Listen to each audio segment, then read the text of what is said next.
말씀 구절을 읽으면서 어떤 분들은 굉장히 짧게 끝나겠구나라는 생각을 하실지도 모르겠습니다. 제가 이 말씀 구절 가지고 예전에 있던 교회에 이제 교육부서 청소년, 청년들을 할 때 이 말씀 구절로 이야기를 나눠보려고 할 때 모두 똑같은 생각을 했다고 합니다. 오늘 설교는 짧겠군요. 하지만 전 그들에게 실망감을 안겨주었습니다. 오늘도 어떻게 될지 여러분들의 상상에 맡기겠습니다. 이런 상상을 한번 해봤으면 좋겠습니다. 여러분들이 만약에 자서전을 쓴다. 그럼 거기에 첫 번째 줄엔 뭐라고 쓰시겠습니까? 왜냐하면 그 첫 번째 줄이 뭔가 독자들에게, 그 자서전을 읽는 사람에게 가슴에 꽂히는 말이 나와야 두 번째 줄도 읽고 세 번째 줄도 읽고 네 번째 줄도 읽지 않겠습니까? 성경도 마찬가지라고 생각합니다.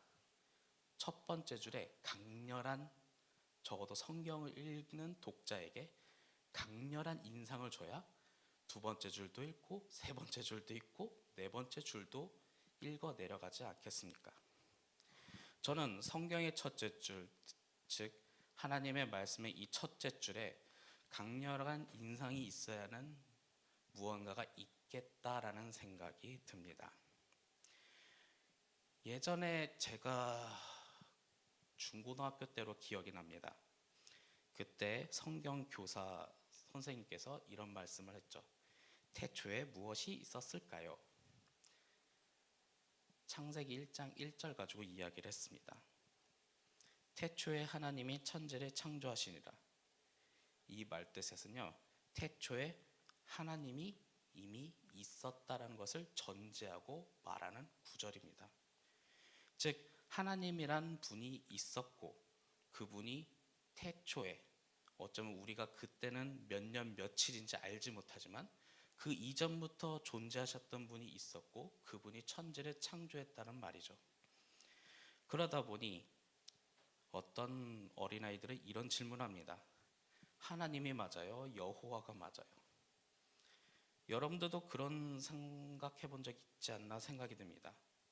분명히 창세기 1장 1절에는 태초에 하나님이는, 여호와가 아닌 하나님이라는 단어를 말하고 있고, 또 제가 예전에 좀 웃자고 하는 얘기였지만 여호와라는 단어에 엄청나게 과민 반응 보이는 증인단체가 있어요.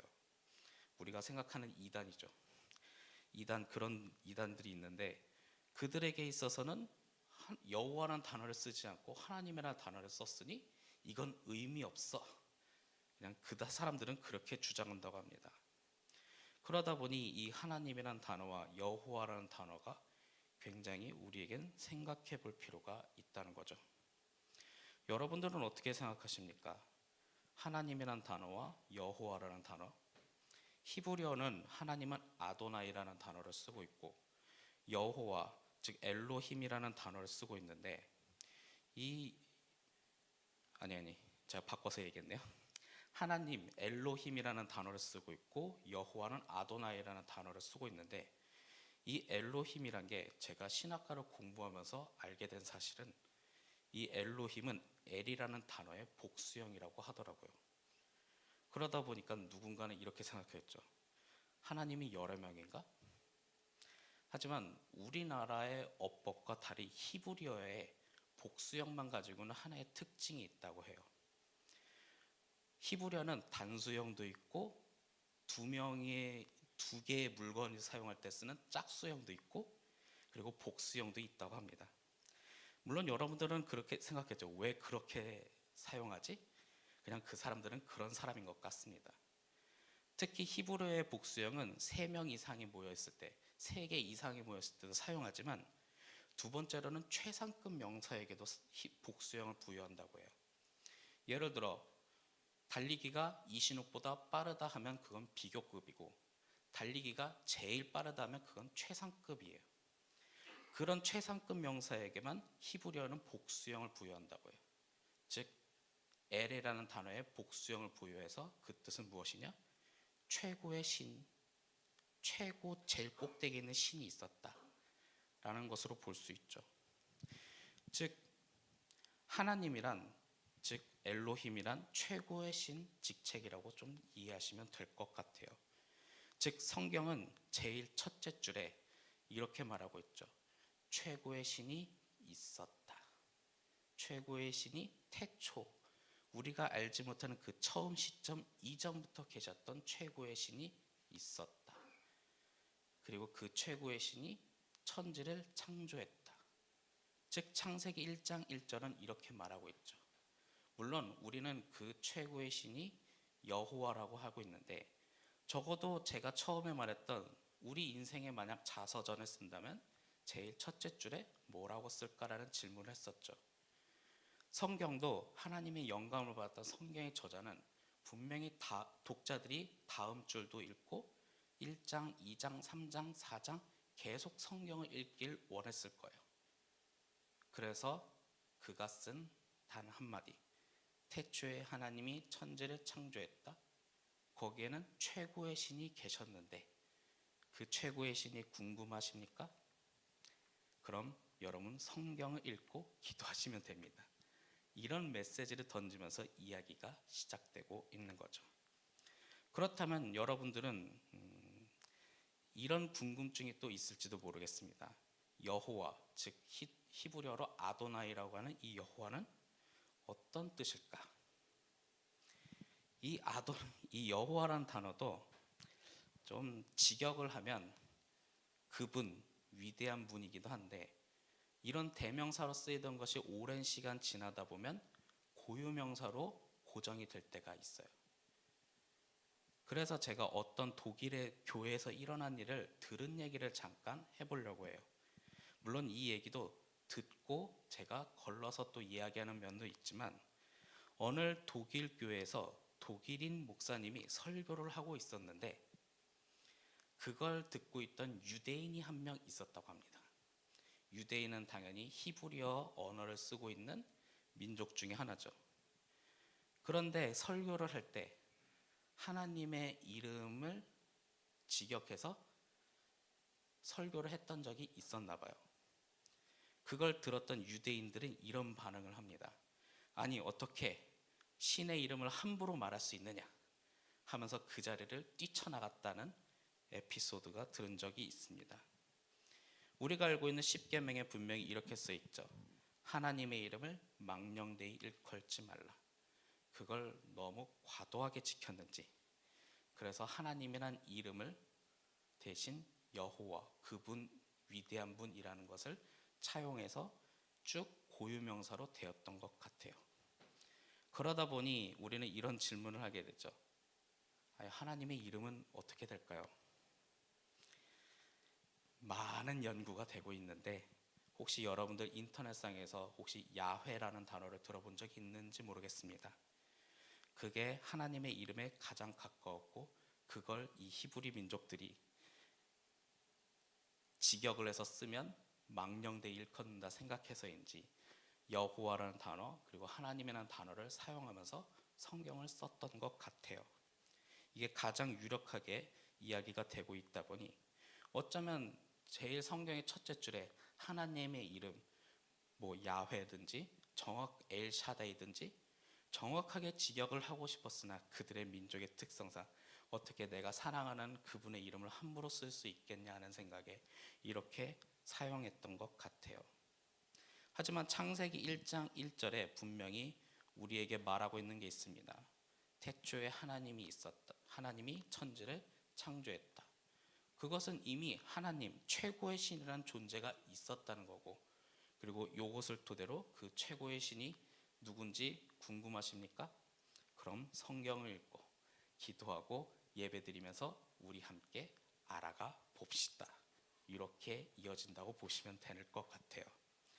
그런 최고의 신 하나님, 그리고 그분이 태초에 하나님이라는 주어를 사용하면서 이미 우리에게 또 말하고 있죠. 우리는 이 세계가 몇 월 며칠, 몇 날 며칠 언제 시작됐는지는 모릅니다. 뭐 몇 억 년 전 얘기도 있고 뭐 몇 천 년, 만 년 전 얘기도 있는데, 근데 중요한 것은 성경은 분명히 이렇게 말하고 있죠. 우리가 시작하는 그때 언젠지 모르나 그 이전부터 하나님은 존재했고, 그래서 어느 순간 그 태초란 시점에 하나님이 예전부터 있었던 존재로 태초에 하나님이라는 주어를 사용하고 있는 거죠. 그리고 또한 세 번째, 그런 하나님이 천지를 창조했다고 합니다. 즉 낯을 낯이라 하고 빛이 빛이라 하고 어둠은 어둠이라 하는 이런 능력은 바로 하나님만이 갖고 있는 거죠. 그런데 참 우리 슬프지만 우리 인간은 절대로 극복하지 않는 한 가지가 있어요. 누구나 다 한 번쯤은 경험하고 두 번 경험하고 싶지 않은 그것이 있죠. 죽음. 그래서 우리는 그 죽음이 끝이지만 이 모든 것을 천지 죽음까지도 창조할 수 있는 이 하나님이 있었다는 것은 우리는 그 모든 것을 주님께 의탁할 수 있다는 첫 출발점이 될 수도 있는 거예요. 창세기 1장 1절 너무 짧고 그리고 많은 사람들이 외우기도 하지만 그래서인지 쉽게 넘어가는 경향이 있는 것 같아요. 저 또한 어릴 적에 창세기 1장 1절 가지고 성경 암송 퀴즈를 내면 제일 먼저 맞추는 내용이지만 너무 쉽게 외운 나머지 저 또한 어린 시절에 너무 쉽게 넘어갔던 구절이기도 합니다. 하지만 제 인생에 있어서 가장 잘한 선택이 있다면 신학을 공부하게 된 것 같아요. 그때 이 구절을 놓고 또 교수님의 논문과 교수님들의 책과 많은 것들을 보면서 이 짧은 구절이 우리에게 많은 메시지를 던지고 있다고 생각합니다. 그러다 보니 우리는 하나님이 누구인지 궁금하고 그 하나님은 어떤 분인지를 더 알게 되는 거죠. 분명히 우리는 책을 읽다 보면 목차를 보거나 첫 번째 줄을 읽거나 좀 인내심이 있다면 두 번째 줄도 읽을 수 있습니다. 그러면서 그 책을 더 읽어갈지 말지를 결정하게 되는 거죠. 하지만 성경의 첫 번째 줄, 태초에 하나님이 천지를 창조하셨다. 그 주인공이 벌써부터 나오면서 이런 분이다라고 말하고 있는 거죠. 그런 최고의 신, 그 주인공이 최고의 신이 있었고 그분이 우리가 생각하는 그 태초 시점 이전부터 계셨던 분이고 그분이 위대한 창조의 능력이 있었다. 자, 이 사람이, 이 주인공이 어떤 사람인지 궁금하십니까? 그럼 다음 성경 구절을 계속 읽어가시면 되는 거죠. 우리는 그렇게 그 성경의 주인공이었던 하나님, 그분을 알기 위해 우리는 어쩌면 기도하고 성경 보고 예배드리고 그리고 전도도 하고 있는 것 같습니다. 저는 교육부서 예전 교회에서 사역했을 때 항상 여러분들이 해야 할 것은 기도하고 성경 보고 예배하고 전도하기를 원한다고 항상 이야기를 했습니다. 이런 기본적인 네 가지가 된다면 우리는 어느 순간에 하나님 최고의 신이 누군지 궁금하다 그 의문을 찾아낼 것입니다. 여러분들도 오늘 성경의 주인공인 하나님과 함께 동행하며 오늘 하루도 승리하길 소망합니다. 그러기 위해서는 우리가 또한 해야 할 것이 있죠. 그분을 알아가고 그분을 사랑하고 그리고 오늘 이 시간 기도해야 할 것입니다. 기도하면서 그분과 내가 동행하며 함께 할 때 우리는 그 사랑의 마음, 그 하나님의 마음을 더 깊이 알아가고 그리고 내가 그 안에, 그가 내 안에 있을 것입니다. 오늘도 여러분들이 은혜 받기 위해 이 자리에 모였고 하나님을 알며 기도하기를 소망합니다. 그리고 여러분들의 일생에 하나님과 동행하길 소망합니다. 그럴 때 우리는 오직 기도로 승리하는 두드림교회를 굳건하게 세워갈 줄 믿습니다. 기도하겠습니다.